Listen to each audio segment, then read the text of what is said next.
आज हम जानेंगे भक्त के कितने प्रकार होते हैं और उनमें से सर्वश्रेष्ठ श्रेणी का भक्त कौन होता है। इस संसार में भगवान की भक्ति करने का न केवल सबका तरीका अलग अलग है, बल्कि सबका उद्देश्य भी अलग अलग होता है। एक भक्त की मनसा ही और उद्देश्य ही उसे उच्चतर एवं निम्नतर भक्त बनाते हैं। भगवान को आप किस लिए याद करते हैं, यह बेहद मायने रखता है। तो आज हम जानेंगे भक्तों के प्रकार।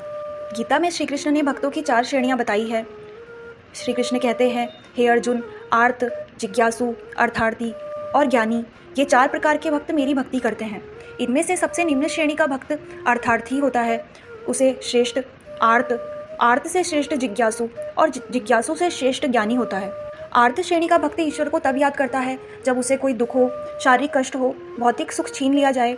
आपने ऐसे भक्तों को अवश्य देखा होगा जो केवल दुख की घड़ी में ही भगवान को पुकारते हैं या अपने दुखों के लिए भगवान से शिकायतें करते हैं। इसीलिए आर्त श्रेणी के भक्त सबसे निम्न स्थान पर आते हैं। अर्थार्थी श्रेणी के भक्त वो होते हैं जो भौतिक सुखों को मांगने कामनावश ईश्वर को याद करते हैं। अर्थार्थी भक्तों के मन में भौतिक वस्तुओं की कामना की इच्छा अधिक होती है और वह इसी लालसा से भगवान की भक्ति करते हैं कि उन्हें धन संपत्ति और सुख मिले। जिज्ञासु भक्त वो होता है जो खुद के लिए कुछ मांगने के लिए नहीं, बल्कि ईश्वर तत्व को समझने के लिए, रहस्यवाद के लिए भक्ति करता है। उसकी भक्ति में केवल ईश्वर को जानना और उन्हें पाने की आकांक्षा होती है। उपयुक्त तीनों प्रकार के भक्त सकाम भक्त होते हैं, क्योंकि तीनों के मन में कुछ न कुछ चाहत होती है।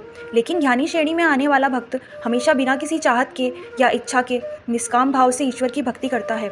ज्ञानी श्रेणी के भक्तों को केवल भगवान का सानिध्य चाहिए होता है और उससे अधिक कुछ भी नहीं। ईश्वर ने ज्ञानी को अपनी आत्मा कहा है और ऐसा माना जाता है कि ज्ञानी भक्त के साथ स्वयं ईश्वर रहते हैं।